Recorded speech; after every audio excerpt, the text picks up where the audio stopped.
أعوذ بالله من الشيطان الرجيم بسم الله الرحمن الرحيم رب اشرح لي صدري ويسر لي أمري واحلل عقدة من لساني يفقه قولي رب زدني علما. بسم الله الرحمن الرحیم. تلک الرسل فضلنا بعضهم على بعض. یہ سارے رسول ہم نے ان میں سے بعض کو بعض پر فضیلت دی.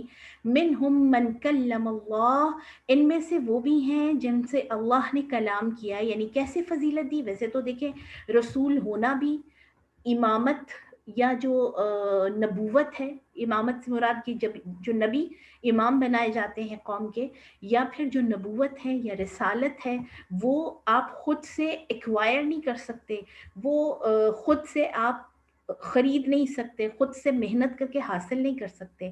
نبوت، رسالت یہ اللہ کی طرف سے گیون ہے، یہ اکتسابی نہیں ہے. یعنی آپ خود کسب کر کے محنت کر کے اس کو اچیو نہیں کر سکتے، بلکہ یہ وہبی ہے. وہابی کا مطلب یہ ہوتا ہے کہ اللہ کی طرف سے یہ ڈیسائیڈ کیا جاتا ہے کہ کس کو نبی بنانا ہے اور کس کو جو ہے وہ قوموں کی امامت کے لیے بھیجنا ہے. تو اللہ فرما رہے ہیں کہ سارے جو رسول ہیں ہمارے، کیونکہ پیچھے بھی ہم تذکرہ پڑھ کے آئے کچھ رسولوں کا، تو ان میں سے ہم نے بعض کا درجہ بعض پر بلند کیا. ویسے تو سارے چنے ہوئے ہیں، رسول ہونا بذات خود ایک بہت بڑے درجے کی بات ہے، لیکن ان میں سے بھی کچھ ایسے تھے کہ جن کو ہم نے بلند کر دیا مزید فضیلت دے کر. اور وہ فضیلت کی وجہ کیا تھی؟ یقیناً ان کے اوپر بہت سخت ٹائم آیا، یا ان کی آزمائش بڑی سخت تھی، یا ان کی قوموں کی طرف سے ان کو بہت ٹف ٹائم ملا. تو پھر اولو العزم رسول ان کو کہا جاتا ہے کہ جنہوں نے ہر حالت میں اپنے آپ کو ثابت قدم رکھا، جنہوں نے اللہ کی طرف سے دیے ہوئے فریضے کو مکمل جو ہے دیانت داری سے، امانت داری سے پورا کیا تمام رسولوں نے. لیکن کچھ رسول ان میں سے ایسے ہیں کہ جن پہ بہت زیادہ مشکل ٹائم آیا، جیسے ابراہیم علیہ السلام کا ہم تذکرہ پڑھ کے آئے پہلے بھی، کہ کس طرح آگ کے اندر اپنے آپ کو ان کو ڈالنا تھا اور انہوں نے ایک منٹ پسو پیش نہیں کیا. کس طرح حکم ہوا کہ بیٹے کو ذبح کرنا ہے. تو آپ دیکھیے یہ سارے نبیوں سے تو یہ ایگزامز نہیں لیے گئے نا. تو یہ بالکل ایسے ہی ہے کہ جتنا بڑا ایگزام ہوتا ہے اس کے بعد ریوارڈ بھی اتنا بڑا ہوتا ہے. جتنے بڑے لیول کا ایگزام ہوتا ہے اتنا بڑا آپ کا جو سٹیٹس ہے وہ ہو جاتا ہے پھر. تو اسی طرح انبیاء میں سے بھی کچھ رسول ایسے ہیں، کچھ انبیاء ایسے ہیں جن کا ٹیسٹ زیادہ ڈیفیکلٹ تھا، جن کا ایگزام زیادہ مشکل تھا. منہم من کلم اللہ. تو اللہ فرما رہے ہیں کہ ہم نے کیسے، یعنی فضیلت جو دی تھی انبیاء کو، جو ایک دوسرے پر فضیلت ہے، ان کی کیا کیا کیا ان کے ایسپیکٹس ہیں، یا کیا کیا ان کی صورتیں ہیں، کیا کیا ان کی شکلیں ہیں. تو ان میں سے وہ ہیں جن سے اللہ نے کلام کیا براہ راست. آپ دیکھیے سارے انبیاء سے وحی بذات خود اللہ کا کلام نبیوں تک پہنچانا ہے، لیکن آپ دیکھیں اس میں سورس جو ہے وہ فرشتے ہوا کرتے تھے. فرشتوں کے ذریعے سے جو وحی الہی ہے وہ انبیاء تک آئی. لیکن کچھ انبیاء ایسے ہیں جن سے اللہ نے براہ راست کلام کیا without the reference of angels, بغیر فرشتوں کے یعنی ان کے ذریعے کے بغیر. اور وہ کون ہے؟ موسیٰ علیہ السلام. ٹھیک ہے، ان سے ڈائریکٹ براہ راست کلام ہوا. اور محمد صلی اللہ علیہ وسلم معراج کے موقع پر جب گئے تھے آسمانوں پر تو براہ راست کلام ہوا اللہ سبحانہ و تعالیٰ کے ساتھ. وَرَفَعَ بَعْضَهُمْ دَرَجَاتٍ. اور اسی طرح ہم نے بعض کی درجات کو بلند کر دیا. وَآتَيْنَا عِيسَى ابْنَ مَرْيَمَ الْبَيِّنَاتِ. اور عیسیٰ ابن مریم کو تو بڑی واضح نشانیاں دے کر بھیجا. سب سے بڑی تو واضح نشانی یہ دیکھیں یہ تھی کہ وہ بغیر باپ کے پیدا ہوئے. باقی انبیاء کے لیے تو یہ حضرت آدم علیہ السلام کو بغیر ماں بغیر باپ کے پیدا کیا، لیکن اس کے بعد آپ دیکھیے وہ چونکہ پہلے انسان تھے، اس کے بعد کے تمام انبیاء میں حضرت عیسیٰ علیہ السلام کی اسپیشلٹی یہ ہے، اللہ سبحانہ و تعالیٰ نے اتنی بڑی ان کو اپنی نشانی بنا کر بھیجا کہ بتا دیا انسانوں کو کہ میں جب چاہوں جس طرح سے چاہوں انسان کو پیدا کر دوں، مجھے اس کے اندر سبب کی بھی ضرورت نہیں ہے. پھر وَأَيَّدْنَاهُ بِرُوحِ الْقُدُسِ. اور پھر ہم نے اس کو روح قدس یعنی جبرائیل امین کے ساتھ مزید طاقت دی. یعنی اور آپ دیکھیں کہ معجزات ان کے جو تھے وہ بھی بہت زیادہ ایکسیپشنل تھے. مردوں کو زندہ کر دیا کرتے تھے، اللہ کے اذن سے کرتے تھے، لیکن جو ان کے معجزات تھے ان کو اتنے کلیئر نشانیاں دے کر بھیجیں کہ باقی انبیاء کے پاس ان کے مقابلے میں وہ والے معجزات آپ کو جو ہے اس طرح سے نظر نہیں آتے. اسی طرح آپ دیکھیے کہ جیسے وہ جو کوڑ